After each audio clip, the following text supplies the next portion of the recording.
Congratulations on your success. Now I'm pleased to introduce Olga Custodio, our commencement speaker. Olga was the first Latina to complete the U.S. Air Force undergraduate pilot training and to become a pilot. I know, that's wonderful.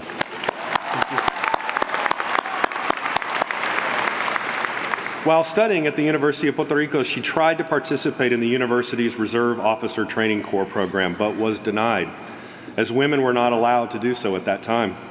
But Olga never gave up. She went on to fulfill her dream of becoming a commissioned military officer, and then some. She served for 24 years in the United States Air Force, retiring as a lieutenant colonel. Along the way, she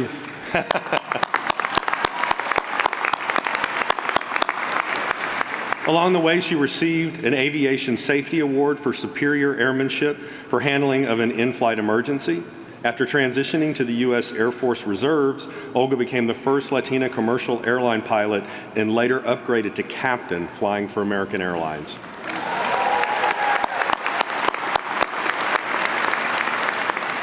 Today, Olga is retired with over 11,000 flight hours to her name. Those of you that are pilots know that is a lot of hours.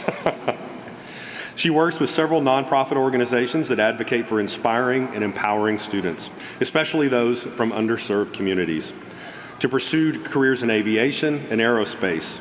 As a STEM advocate, she also has volunteered her time as a speaker at local schools, universities, corporations, military-based groups, encouraging young women and men to reach for their dreams. Olga serves as a mentor with the Women of Aviation International, Aviation Explorers, and the School of Aeronautics of Inter-American University in Puerto Rico. By pioneering many firsts during her career, Olga has shattered stereotypes and served as a powerful role model. Please join me in welcoming Olga Custodio.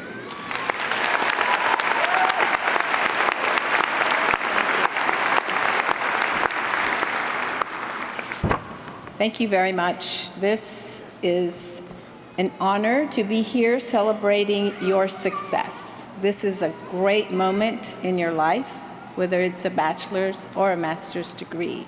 Achieving something in this stature is phenomenal.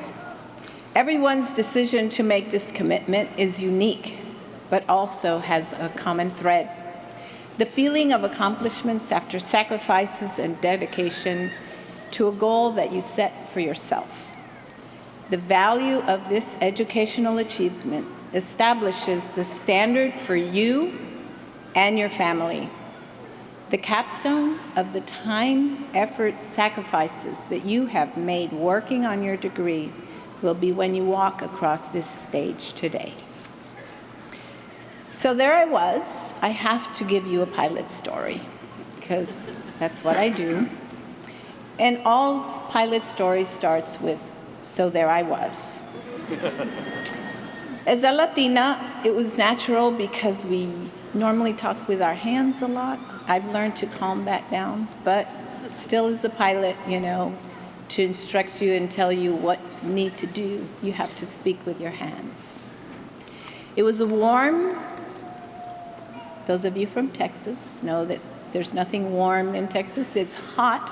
West Texas day. The tower had just cleared me for takeoff. And as I'm lowering the canopy, I'm looking down final to make sure there aren't any other aircraft coming.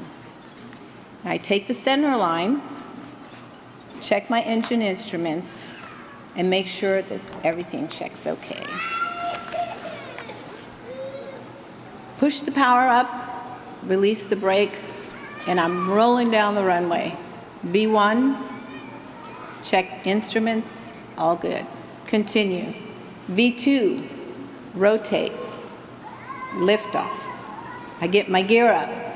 I get my flaps up. Cross check. And the next thing is bam. Windscreen goes dark, and there I was. Everything I had experienced and learned about life and myself brought me to this moment. And I was going to need all of it. When I talk to people and find they used to have a dream or a goal and never went after it, I always ask, why? Because I understand life happens. and it gets in the way.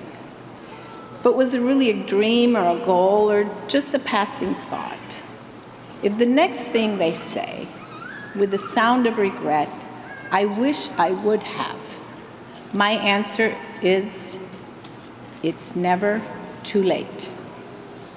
Today's success is just one of many defining moments and events in your life that will help you find your purpose and define what success means to you. It started with a vision, a goal, followed with a plan. When my kids would come up to me and say they wanted to do something, I would always ask them, so what's your plan? Because without a plan A, there is no plan B. And it's just a roadmap, a guidance to get you from point to point and help you execute what you're trying to achieve. But there are always unforeseen barriers or obstacles, but you learn to adapt because this path is never a straight line. There will be many detours along the way, but you need never to lose sight of the vision and the goal. I knew I wanted to follow my father's military service.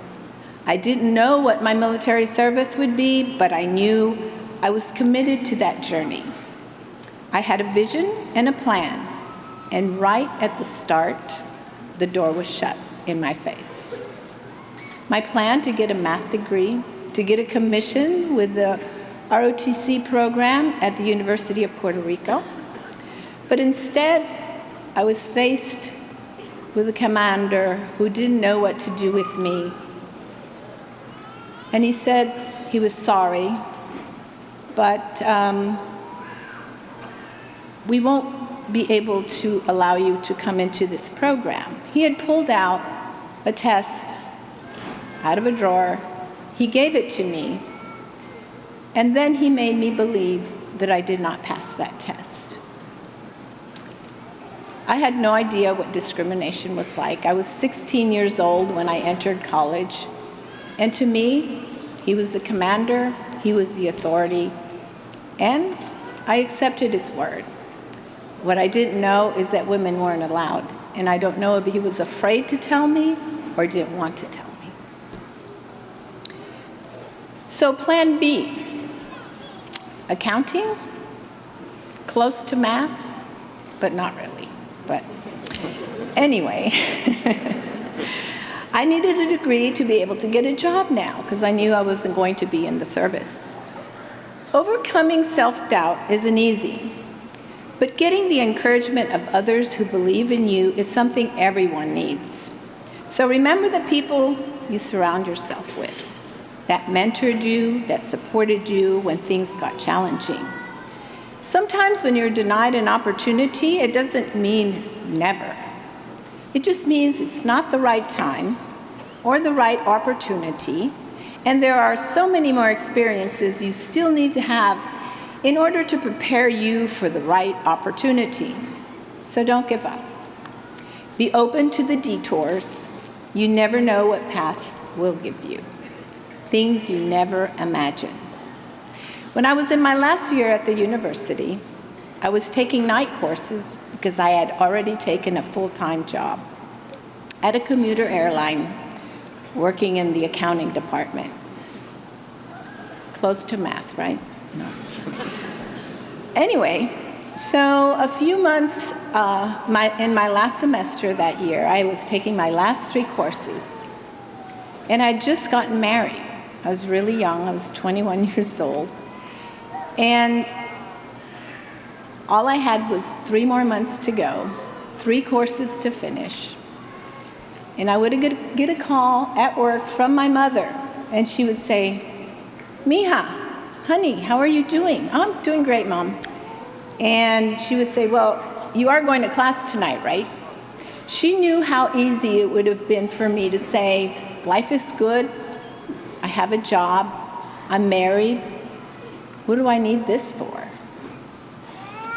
But just the fact that she called, she was very, very smart. She says, "Why throw it all away with all that time and effort and money? You're right at the finish line. But I did think about both options. It would have been easy to say, I'm just going to go home. I'm a newlywed. I just want to be with my husband, and life is good. But I knew what I had to do. I went ahead, finished my degree, thanks to my mom's encouragement. But it took me 10 years and my third attempt to finally get the opportunity to serve in the U.S. Air Force. That degree was key to getting the opportunity to apply for a commission. It was just the key that opened the door. And I also got military undergraduate pilot training. So back to my flying story. There I was. Bam. The wind screen is dark. Looking up, it's covered with blood, with feathers. I immediately went into emergency mode. The first steps in any flight emergency is maintain aircraft control. You have to be in control and keep the airplane flying. Second, analyze the situation. So there's the blood. Immediately, my eyes went to my instruments. Did I lose an engine? How is this? In my twin-engine jet, a T-37, during a primary phase in Air Force undergraduate pilot training, I was on a solo flight. My pilot skills, situational awareness, and mental attitude was put to the test. Checking the instruments was great. Everything was working. The turkey vulture that hit me wasn't so lucky. Off he went, but luckily did not go into my engine. The windscreen didn't crack. I could still see through the blood and through the feathers. It was blurry, but I was still able to make out what was in front of me. I was nervous, but my training and my discipline kicked in. Emergency mode and survival mode, primarily. I declared an emergency, immediately entered the traffic pattern, and was talking to the tower. They directed every aircraft in that traffic pattern out of the way. I had the priority to the runway as fast as I could get there. They sent a chase aircraft with an instructor and a student to check out my airplane to make sure that it was structurally sound for me to continue to land the airplane. I got my gear down, my flaps down. I was full of gas. I had just taken off. The T-37 only needs 3,000 feet to land. Luckily, the runway in front of me was 10,000 feet long, so I had plenty of room. When you declare an emergency, the emergency vehicles immediately come to the approach end of the runway. So when you land, depending on if you crash or not, they're right there to greet you and put you out if you're on fire. So I landed the aircraft. It was a long landing. They're chasing me down the runway. I continue down and I pull off, shut the engines down, open the canopy, and I'm greeted by the ambulance. And the first thing they ask is, "Are you okay?" I'm fine. Everything's great. Followed the checklist, did everything I was taught, and there I was. 30 minutes later, when I felt my knees buckle, reality had set in, and the adrenaline started wearing off. What had just happened? Incredible. Successfully handling the emergency and safely landing the aircraft elevated my confidence. This moment had defined that I had what it took to be a pilot. Not only when everything is functioning as it should, but when the red lights and the fire bells go off. In this profession, you must have some skills to become successful. But motivation combined with these skills is a huge part of reaching success. Later, as an instructor pilot, I could see this in my students. I was able to develop those skills and with their motivation, help them successfully graduate from flight training. The denials and the delays led me to this opportunity because I never gave up on my goal and stayed open to the possibilities and the opportunities. I was challenged in training. Some instructors told me that I wasn't going to make it. They thought it would make me give up. But I had waited too long to enter the Air Force, and I wasn't going to let anyone discourage me. So I gave it everything I had. I could have never imagined I would become the first Latina female U.S. military pilot, graduating in the top 5% in my class. Thank you. To return to fly the supersonic T-38 aircraft and become an instructor pilot in that. It was the fastest aircraft any female military pilot could fly at that time. Your degree shows commitment and discipline. It will open up opportunities. Many people sometimes end up in a profession not even related to their degree. My degree was in business administration with a minor in math, but the commitment to finish my degree was an experience that I had earned and proved that I could follow through. Your studies took discipline, time management, and work-life balance to get you here today. You had to make the commitment. You had to make your schedule, and you had to motivate yourself. Your mentor's guidance and experience gave you the hope to navigate through the times when you had doubt. Be proud of your achievement. Enjoy and celebrate this moment. Most of the time, we're always thinking about tomorrow without living in the present. Planning for tomorrow is essential, but don't forget to enjoy life. Find what makes you happy and get paid to do what you love. You will need mentors along the way, so be ready to go out and find them. All you have to do is ask.